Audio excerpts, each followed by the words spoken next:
loro wa samanun lan 80 apane ayatan ayat. Jadi surat Yasin kabeh berjumlah berapa? 82 ayat. Bismillahirrahmanirrahim. Yasin. Ya semua ulama makna Yasin itu makna nama lain dari Rasulullah Muhammad sallallahu alaihi wasallam. Meskipun secara ikhtiyat, secara hati-hati mufassir biasanya bilang Allahu a'lamu bi muradihi bi.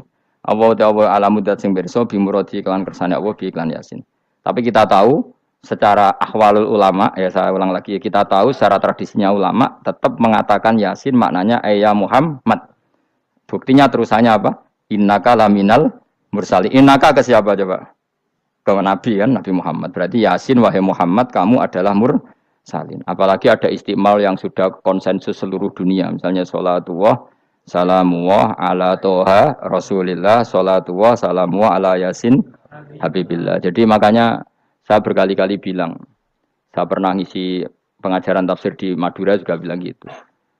Ada disiplin ilmu tafsir dan itu kadang ketatnya ikhtiyat. Ikhtiyat itu hati-hati. Sehingga tetap bilang Allah alamu bimuradihi bidalik. Tapi meskipun demikian, ada konsensus masif dari para ulama yang menggunakan Yasin Toha itu untuk Rasulullah Shallallahu Alaihi Wasallam. Karena secara siakul kalam pasti demikian. Misalnya di juz 16 ya, surat Toha itu ya, 16 ya. Toha, ya Muhammad, ma anzalna alaikal Qur'ana litasqa. Coba kalau Toha ada artinya Muhammad, lalu siapa? Ada kata ma anzalna alaika, apa? Coba sekarang Toha ganti ya Muhammad kan pas ya Muhammadu ma anzalna alaika al-Qur'ana litasqa. Jelas ya? Secara siakul kalam Toha menunjuk siapa? Muhammad, karena tulisannya coba ya. Toha diganti kata Muhammad. Ya tentu diganti secara makna. Ya Muhammadu ma anzalna alaikal Qur'ana litasqa. Yasin juga ganti aja. Ya Muhammad demi Quran yang hakim, innaka ya Muhammad laminal mursalin. Sehingga meskipun mufassir secara disiplin ikhtiyatnya, kehati-hatiannya bilang innaka laminal apa? Awa a'lamu bimuradihi bidzalik, tapi secara ahwalul ulama tetap Toha dan Yasin adalah ismun min asma'i Rasulillah sallallahu alaihi wasallam. Kayak tadi apa? Salatullah salamullah ala Toha Rasulillah, salatullah salamullah ala Yasin habibillah. Jelas ya. Jadi antara istimalnya ulama itu beda dengan keikhtiyatan mufassir. Dan tentu kita milih yang istimalnya ulama. Karena itu lebih gampang supaya kata alaika khitab itu kena apa? Kena mukhatabnya siapa? Terus ketiga kata Ibnu Jarir At-Tabari, enggak mungkin Allah mengkhitabkan sesuatu dengan sesuatu yang enggak bisa difahami. Karena orang Arab dan zaman itu paham Yasin adalah Rasulullah, Toha adalah Rasulullah, sehingga ada khitab itu. Buktinya orang kafir zaman itu enggak pernah menyoal gini. Muhammad katanya Quran itu indah, mudah difahami. Ternyata ini ada lafaz-lafaz yang kita tidak paham. Nyatanya orang kafir tidak gugat seperti itu. Itu menunjukkan bahwa penggunaan Toha dan Yasin adalah ma'ruf dan difahami. Paham? Jelas ya? Ya soal nanti ikhtiyat, ya ikhtiyat saja kita ikhtiyat. Paham ya? Tapi tetap difahami. Apa? Tetap difahami. Buktinya jelas kan Toha ma anzalna alaika. Berarti diganti saja apa? Ya Muhammad ma anzalna alaika al-Qur'ana litasqa. Mohon jelas ya. Wal Qur'ani demi Qur'an al-Hakimi kang bijak. Ail muhkami tegese kang kuat utawa kang kukuh. Kukuh maknane indah, bi aji binasmi kelawan keajaibane susunan wa badil ma'ani lan keindahane makna. Innaka saat temene sira ya Muhammad wa Muhammad lamnal mursalin setengah sangking wong sing diutus. Sungguh termasuk wong sing diutus Allah. Ora sekedar diutus ala siratin kowe ngatasi jalur to dalan mustaqimin kang jejeg. Uti alaikum ta'alikun ta'aluk bima perkara qabla kang sedurunge iki dawuh. Ayatorikil anbiya tegese kowe iku sesuai dalane para-para nabi qabla ka sedurunge sira. Maknane torikil anbiya ya tauhid tegese tauhid wal huda lan petunjuk.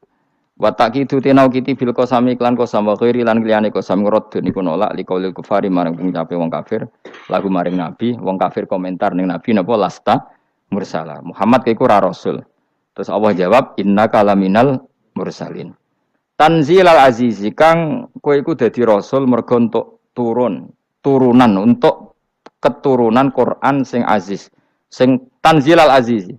Kang Quran iku dadi sesuatu sing diturunno Allah sing aziz. Fi mulkihi dalam kerajaane wa ar-rahimi kang welas fi khalqihi lan makhluk Allah. Utai lafat tanzil ku khabar mubtada'in khabar mubtada'. Ya karena Imam Suyuti baca tanzilu sehingga dia nerkep nyamuk Tidak. Tapi kira kita akan baca apa? Tanzila. Makanya saya berkali-kali ngaji itu sama guru. Imam Suyuti, dia itu bacanya Tanzilu. Makanya dia rekep jadi khobar. Sementara kira kita Tanzila. Maka kita rekep jadi maf'ul mutlak. Paham ya? Makanya kamu gak usah bingung. Lagi kok jadi khobar padahal macamnya Tanzila. Utawa bingung mergo ora paham pilihane loro tok. Ya. Jadi yang jelas Imam Suyuti itu kadung milih rofa. Makanya dia rekep khobar. Paham ya Tanzilu. Makanya dia rekep apa? Khobar. Kalau kita baca kan Tanzila, maka itu maf'ul mutlak atau nyimpan kata amdahu. Ayil Quran itu kese Quran. Bi khabar mubtada'in muqaddarin. Apa sing kang aran Tanzilul Aziz ya Quran tentu Quran. Quran tujuane ditungdira supaya ngekeki peringatan sira bil Quran kauman ing kaum muta'alikun bitanzil. Maung zira kang ora dikeki peringatan sapa abahum bapak-bapak wong akeh elam yung zaru. Tegese ora dikeki peringatan sapa akeh fi zamanil fatra ing dalam zaman fatra. Ya jadi Quran itu gunanya ya membuat logika yang benar supaya orang itu menghindari kesalahan. Jadi menakut-nakuti itu kalau nggak harus tentang neraka, takut dari kesalahan, takut dari kebodohan. Kan kita juga takut kan punya pemimpin yang salah, takut punya kasus, takut kepleset. Ketakutan tidak harus dari neraka. Makanya saya berkali-kali bilang, saya sering dulu dinasihati Mbah Mun, enak ben alim, ojo sering maca tafsir, mari goblok dari Mbah Mun. Maksudnya mari goblok itu gini, mufassir itu manusia, kadang dia itu satu ayat umum, dia mendiktekan ke satu kasus, padahal kasusnya lebih umum. Makanya berkali-kali sama nani umpama ngene, contohnya ngene, karena nanti itu mengikat. Misalnya gini ya, saya ulang lagi ya. Ben gayamu kayak wong alim. Ini kan malam 23. Saya itu enggak pernah loh ngitung sengaja, tapi ini malam 23 kita insya Allah nginjak juz berapa? 23. Ini insya Allah barokah sekali. Tapi rasa Arab-Arab Lailatul Qadar, biasa wae. Ora kelas e, wis ben sing entuk Lailatul Qadar ben wali-wali wae, kene entuk cipratane wis napa cukup. Lah wong trawe arang-arang njaluk. Iya kalau kita mintanya dianggap minta, kalau dianggap ngelama.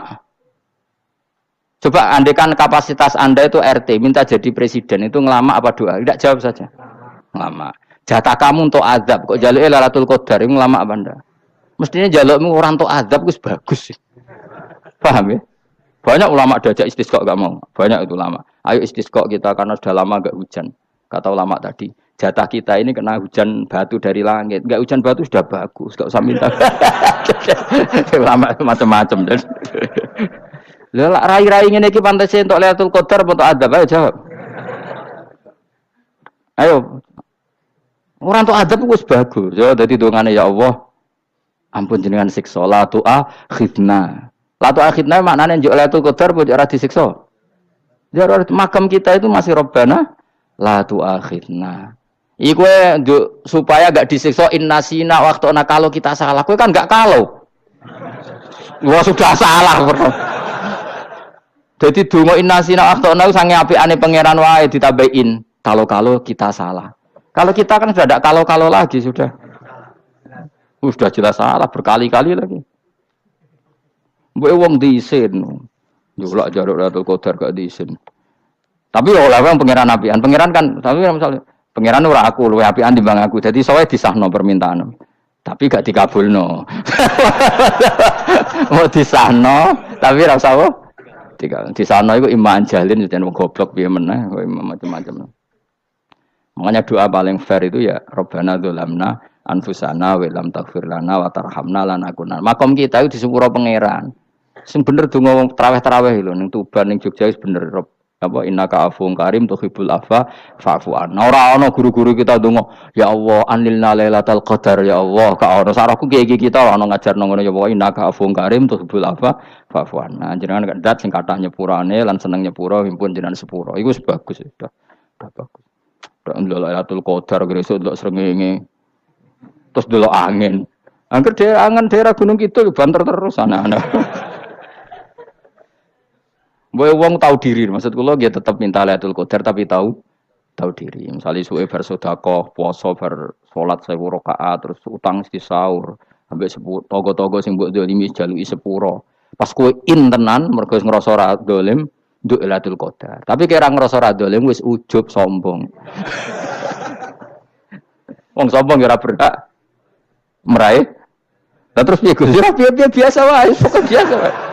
Makom kita ora kena adab itu sudah luar biasa. Ora penuh adab piye. Wis ngene iki luar biasa, no? Luar biasa.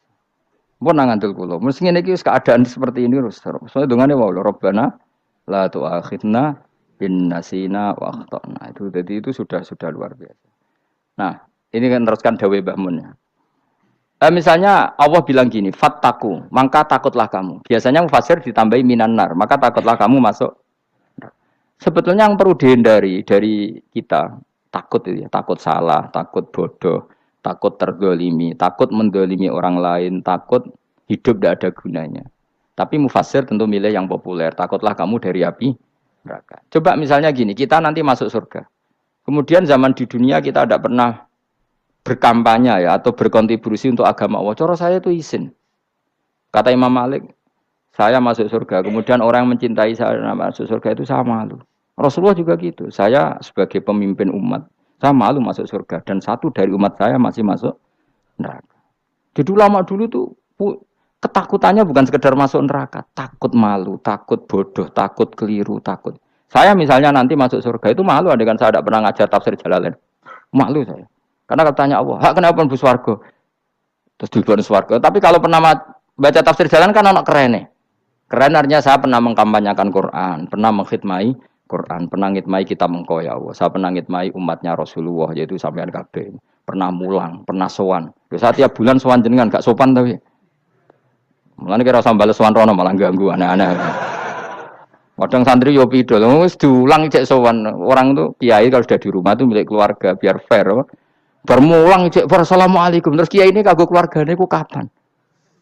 Boyo mikir bocah ora karo-karuan. Jadi seneng yo di ilmoni, napa seneng yo di ilmoni. Saya ulang lagi ya. Nah, kata yang ditafsir itu sering tidak mengikat. Makanya kata Mbah Mun, baca tafsir itu dikurangi. Maksudnya dikurangi itu bukan apa-apa, maksudnya tadi kalimat yang ditafsir itu tidak mengikat. Yang mengikat itu yang kalimat di Quran. Nah, kalimat Quran itu umum, napa? Misalnya gini, Allah kalau gini, ikdilu, kamu harus berbuat adil. Lalu adil itu misalnya mufasir menafsiri, adil itu menyamakan di antara dua orang konflik. Misalnya di MK 01 dan 02 dianggap sama, itu namanya adil. Itu kan dawai mufasir. Atau misalnya gini, Allah bilang gini ke saya, hak kan ada di kiai sing adil. Terus adil ditafsiri orang, adil itu menyamakan sesama murid, haknya sama. Nah, tapi bisa saja adil itu di luar itu semua. Misalnya gini, ternyata adil menurut Allah gini. Adil maknanya seimbang, apa? Adil itu maknanya apa? Seimbang. Lalu keseimbangan seorang hamba adalah dia ingat Allah lebih banyak. Karena ini bandul yang benar-benar nyata. Allah itu nikmatnya nyata. Sehingga ketika saya sebagai orang alim, ingat saya alim itu karena Allah. Dikasih ilmu Allah, dikasih cerdas Allah. Dikasih semuanya dari Allah. Sehingga saya itu tidak merasa kumuluhur pada kalian. Karena semua ini dari Allah. Kemudian Allah sendiri yang memerintahkan, kamu harus mengajar. Maka saya ada Arab-Arab salam template sampeyan, penghormatan sampeyan, apresiasi sampeyan. Karena saya hubungannya hanya dengan Allah Subhanahu wa Ta'ala. Itu namanya adil. Meletakkan sesuatu proporsional. Itu juga adil namanya. Makanya seseorang itu enggak bisa dikatakan abid selagi belum tahu kalau ibadahnya minallah. Jadi misalnya ke ibadah tok. Ternyata kamu yakin itu ibadah kamu, amal kamu itu belum abid. Abid hakikat adalah alhamdulillah alladzi hadana li hada wa ma kunna linahtadiya laula anda tahu. Ketika kita sujud yakin ya Allah alhamdulillah jenengan menakdir saya sujud. Saya salat alhamdulillah engkau menakdir saya salat. Sehingga minallah dulu pikiran itu semua kebesaran kebenaran ini minallah dulu. Baru setelah minallah kita yakin billah. Setelah billah juga yakin ilallah. Misalnya gini ilallah itu. Setelah saya ngajar tafsir Jalalain, kepentingan saya satu. Hamba-hambanya Allah menjadi tambah mencintai Allah. Tidak mencintai saya, enggak penting sampean mencintai saya. Makanya Imam Syafi'i tiap ngajar bilang begini. Wadittu annal khalqa ta'allamu hadal ilma wala yahmadunani. Saya senang kalau kalian belajar fikih sama saya, tapi kamu enggak usah muji saya. Jadikan fikih ini alat taqarrub kamu kepada Allah. Itu namanya minallah wa ilallah. Itu adil. Tapi adil yang dijelaskan ulama beda-beda tadi. Ada mengatakan adil adalah proporsional antara murid, antara keluarga dan murid. Meskipun kamu senang mulang, jangan merantarkan keluarga. Itu udah adil. Itu kan versi, no? Maksudnya Mbah Mun, kamu jangan terjebak versi-versi dalam tafsir. Paham ya? Karena Allah hanya ngendikan i'dilu wa aqrabu. Paham ya? Tapi kan penjelasan adil ini orang versi. Paham ya? Ada yang nulis adil adalah meskipun mimpin masyarakat ya ingat keluarga. Karena sing tukang wayo kan nafsirin adil adalah karena laki tidak cukup istri satu maka ayo kan yo repot kan. Tapi kalau kadung istrinya 3 atau 4, adil adalah harinya sama meskipun janda dan perawan. Jare sing lanang gak adil adalah proporsional. Sing wis suwi dikumpuli dikurangi. Yang baru ya mungkin kabeh enggak kalau nuruti. Mungkin enggak. Ya, tapi itu kan versi, nama. Maka kata Mbah Mun itu memang saya itu merasakan, saya sebagai mufasir merasakan memang saya kan sering baca Jalalain beda dengan tafsir Munir, nanti beda dengan tafsir Qurtubi. Saya beri contoh misalnya. Dan kamu pasti salah jawab ini. Kalau kamu benar berarti ya alim tenan. Wa idza darabtum fil ardi falaysa 'alaikum junahun an taqsuru binas shalah. Orang kalau pergi itu boleh enggak ngosor salat? Enggak, jawab saja. Boleh kan? Ngosor salat itu apa? Misalnya salat asar 4 jadi berapa? 2. Kalau isya jadi 2. Kalau subuh? Enggak, sudah maju lah. Maghrib? Enggak, kan yang bisa dikosor hanya berapa? Yang rubaiyah, yang apa? Berarti kamu yakin antak suruh minas sholat artinya 4 jadi 2, yakin? Enggak, jawab saja. Yakin. Nah itu termasuk orang pinter ya. Berarti ilmu lagi sak trip. Ya? Sebetulnya kata Imam Qurtubi enggak. Ayat itu kan hanya bilang gini, kalau kamu bepergian maka kamu boleh menyendak sholat. Qasru itu memotong. Dari aturan yang dulu 4 menjadi 2. Sebetulnya ada hanya itu tok. Aturan tidak boleh membawa najis menjadi boleh. Aturan harus tumak ninah menjadi tidak harus tumak ninah. Misalnya kamu sholat dalam keadaan perang, wajib tumak ninah apa boleh sambil lari-lari? Boleh sambil lari-lari. Boleh gak ketika perang kamu sholat sambil menghadap tidak ke kiblat? Boleh. Makanya antak suruh minas sholat maknanya apa? Jika kamu pergi, maka dalam konteks itu kan perang ya. Ayat itu memang konteksnya perang. In khiftum ayyaftinakumul ladzina kafar. Jika kamu dalam keadaan perang, maka boleh memangkas apa yang pernah wajib dalam aturan sholat. Paham ya? 4 menjadi 2. Keharusan menghadap kiblat menjadi tidak wajib. Membawa najis sholat sah enggak? Enggak kan? Tapi kalau dalam perang, kemudian pedang kamu ada najisnya, boleh dibawa enggak? Boleh. Jadi maknanya taksuru a'ammu min ayakuna qasra sholat wa a'ammu min ayakuna wajibati sholat yang sekarang enggak wajib. Semua itu namanya juga meringkas kewajiban. Berarti mana nih, jika kamu dalam keadaan perang maka boleh memangkas sesuatu yang dulu wajib menjadi tidak wajib, yang dulu haram menjadi boleh. Tapi mufassir mencontohkan qasru sholat hanya 4 menjadi 2. Dong ya. Oh ya, nang kaya alim ngono tenan wis dokter tafsir sah.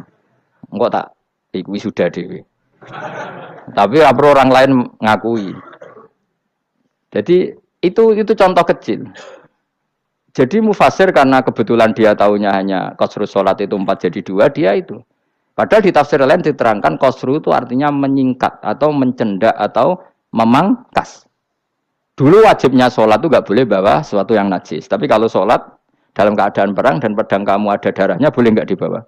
Boleh. Bahkan Allah menyuruh dibawa. Dan boleh nggak madhep kiblat. Fa in khiftum farijalan auruk banat lagi faida amintum fadzkurullaha kama allamakum. Ketika keadaan aman baru sholat sesuai standar. Nah berarti kan ada qasru sholat, ada pemangkasan aturan sholat. Kayak misalnya begini. Dalam keadaan normal boleh nggak kamu motong pohon pisangnya tetangga tanpa izin? Nggak boleh kan? Tapi misalnya ada banjir bandang, kemudian kamu bisa selamat kalau motong itu wajib izin apa malah haram izin? Haram izin, harus kamu langsung potong, karena kalau tanpa begitu kamu dan yang punya wajib meridhoi. Kalau gak meridhoi disalahkan syarak malah. Paham ya? Jadi ini penyolongan yang wajib. Tapi tak sebab potong kayak ngelangihin, terus gedangnya mbok pangan, itu berlebihan. Karena Allah memaklumi hanya untuk ngelangi. Jebule wis menisan lah itu di luar izin syariat apa? Di luar izin syariat. Itu melampaui batas itu. Syaratnya boleh itu ghairu baghiw wala atfamani turra itu darurat syaratnya ghairu baghiw Waladin tidak boleh melebihi batas. Ora ape ngetok gedange jupuk sik, sing mateng dipangan terus diketok. Ora oleh. Paham jelas ya. Makanya kalau ngaji tafsir ya saya kan berkali-kali ada makna di tafsir Imam Suyuti saya tambahi umpamanya ini. Maksudnya umpama itu supaya contoh itu tidak mengikat. Jadi yang disebut beliau itu satu dari sekian potensi ribuan contoh. Ya kayak tadi misalnya antak suruh minas sholah. Itu umumnya ulama membayangkan qasrus sholat yang 4 jadi 2. Padahal enggak, maknanya meringkas aturan dari wajib menjadi tidak wajib. Bahkan sebagian aturan itu dikatakan haram, tidak haram. Itu tadi misalnya bawa najis atau teman kamu mau dibaca orang kafir terus kamu bilang, "Hei hati-hati." Itu tidak batal kalau dalam sholat siddatil khauf. Paham ya? Jelas. Wis maju lah. Malam 23 Lailatul Qadar. Wis gumen mbek wong-wong bingung ora ilmune wong-wong. Ma ungzira abahum elam yung daru tegese ora den kei wedi sapa ngangge fi zamanil fatrah ing dalam zaman fatrah. Ya sama seperti ini. Orang tidak mendapat ingzar itu fi zamanil fatrah, zaman enggak ada rasul.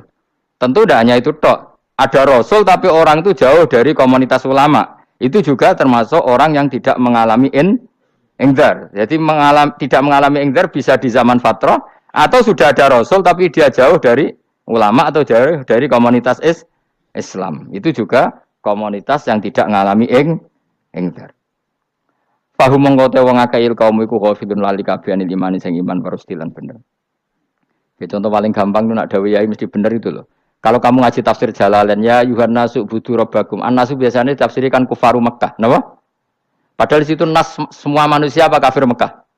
Semua manusia. Cuma konteks dulu karena Nabi orang Mekah dan zaman itu yang diberi peringatan orang Mekah, Imam Suyuti bilang kufaru Mekah. Lah seperti itu kufaru Mekah mengikat apa enggak? Enggak kan? Enggak, karena yang dituruni Quran ya kafatal linnas. Tapi ayat nasu di Jalalain sering ditulis apa? Kufaru Mekah. Nah, seperti itu tidak mengikat. Itu contoh saja apa? Contoh saja dalam konteks zaman itu. Paham ya? Jadi banyak, makanya tafsir itu sebenarnya enggak ngikat. Ya tapi yang ngomong gitu harus orang alim. Kalau kamu yang ngomong malah kacau.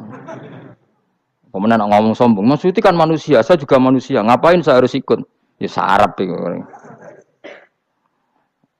Iku ora wis sombong saraf, no? Wis sombong saraf.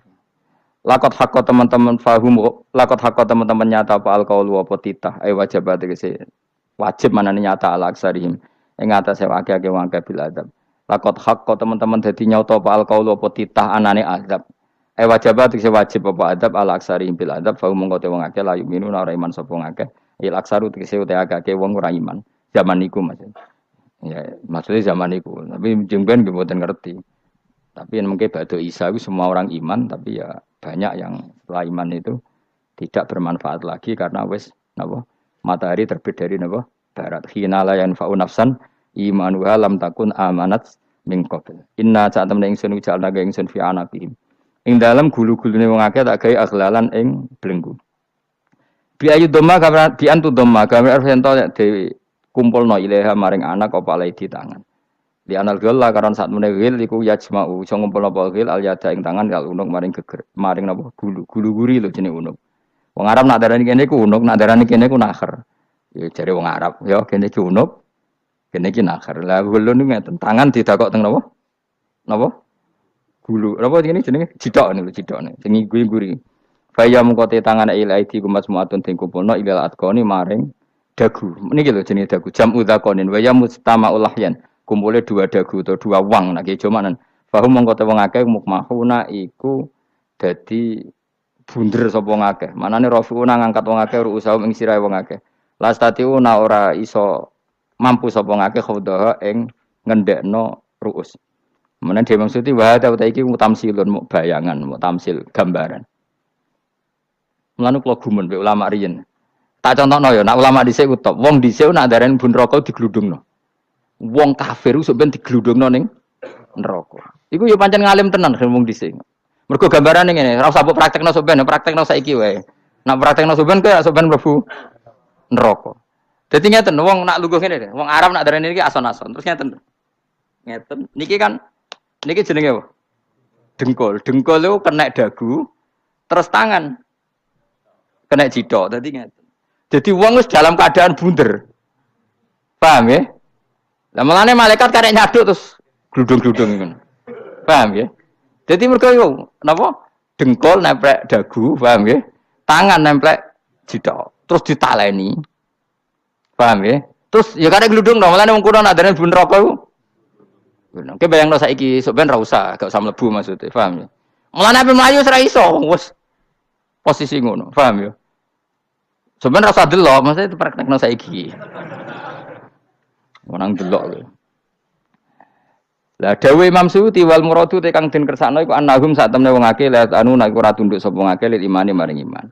Wala faduna nek ora tunduk sapa wong akeh ora ndilukno ru'usahum ing sira wong akeh lahu krana iman. Iki tapi dawuh Imam Suyuti. Tentu tidak semua ulama sependapat. Jadi cara Imam Suyuti semua yang dikatakan Quran ini tamsil. Artinya mereka tidak tunduk, maknanya tidak menerima iman. Ya, tapi itu cara Imam Suyuti. Ulama lain yang mengatakan tidak. Memang orang kafir ketika masuk neraka dalam keadaan seperti itu dan digeludung.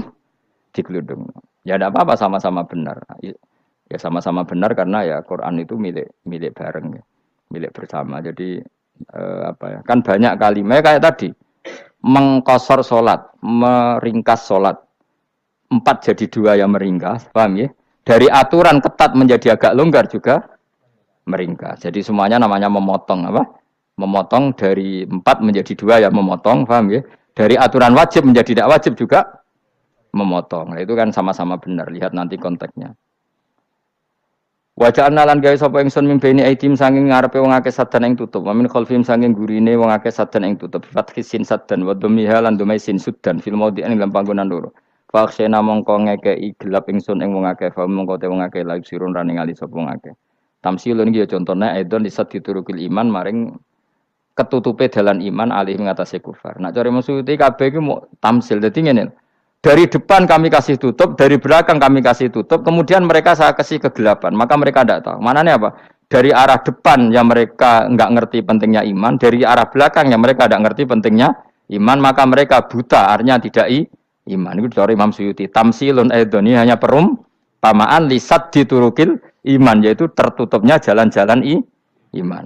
Tapi ulama lain mengatakan ya enggak. Memang pernah ada peristiwa di mana orang kafir ngepung Rasulullah dan mereka dari depan matanya dihalangi, dari belakang dihalangi, sehingga ketika Rasulullah keluar mereka tidak melihat. Itu ya nyata ya. Jadi makanya ngaji ya. Jadi ben keren. Oh ini ada sekian tafsir terus gue ngomong kan kayak wong alim keren. Nah tak kata siapa? Ono rekamane. Tapi yang ora kaji dhewe. Nah tak kata siapa? Ada rekamannya. Lah anak aku takut ada kata siapa Gus tak dudono kitabe. Lah anak gue dudono rekaman. Iku apik zaman akhir ngono wis maju. Sokoke sing rido kan.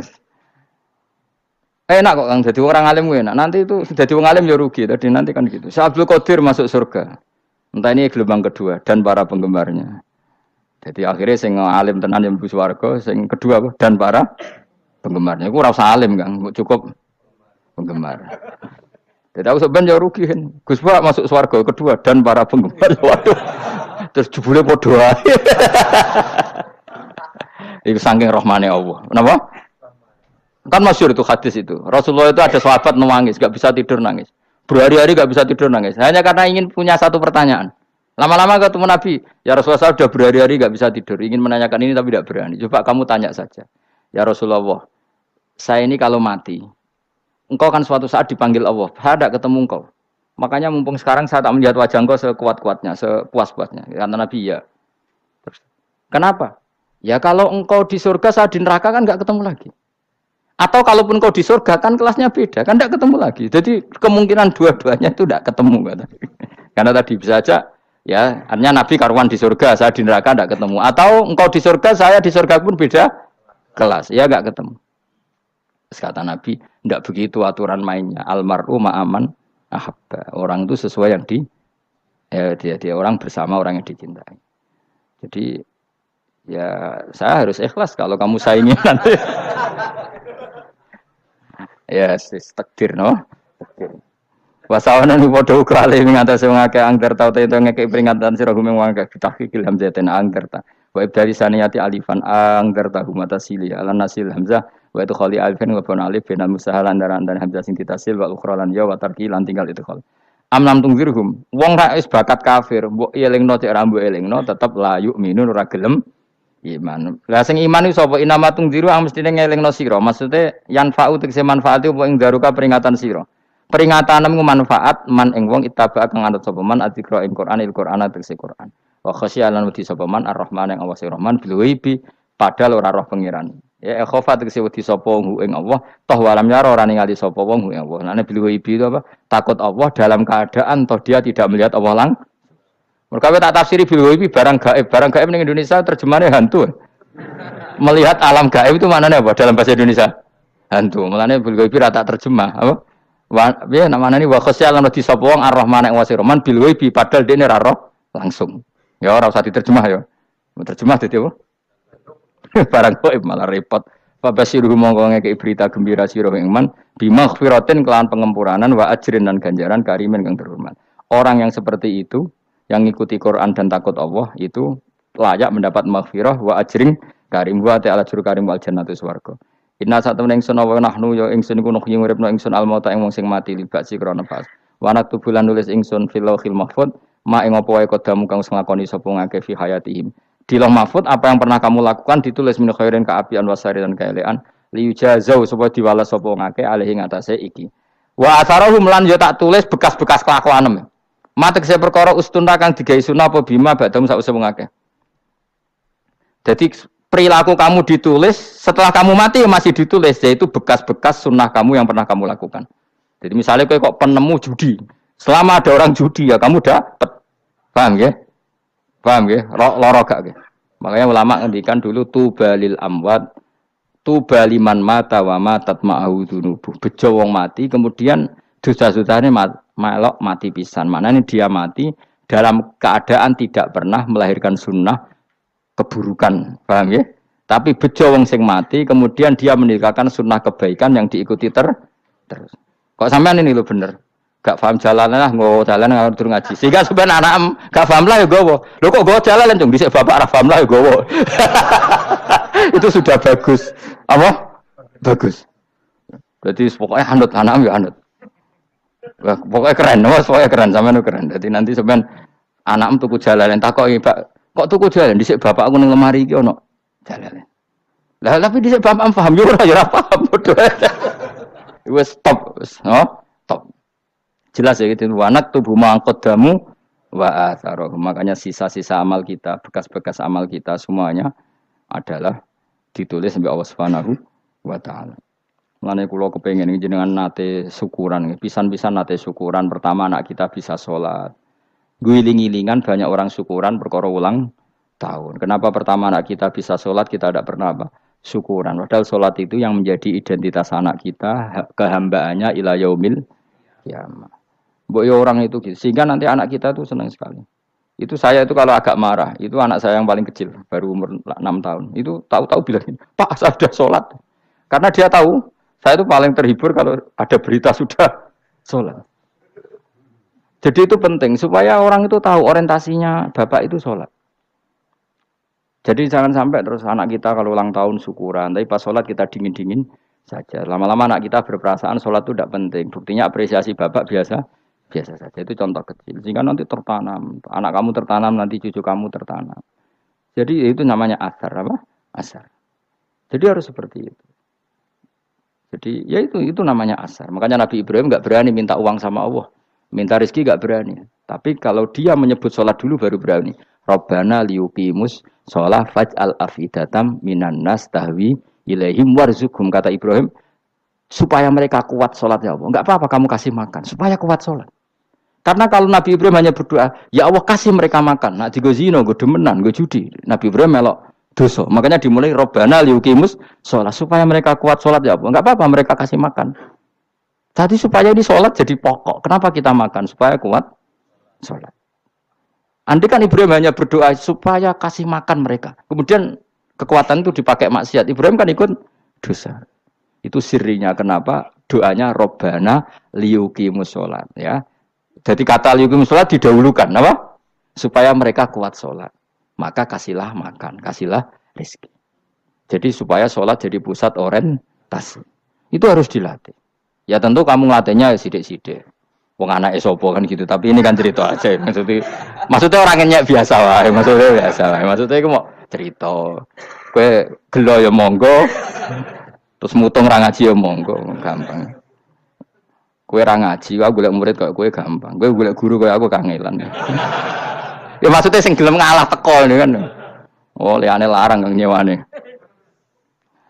Wa asarohum lan bekas-bekasnya mereka. Makanya ketika Ahmad bin Hambal itu ahli hadis karena selagi riwayatnya dia dipakai orang tahu Rasulullah itu karena ahli hadis. Bener yang paling hebat tentu qala Rasulullah.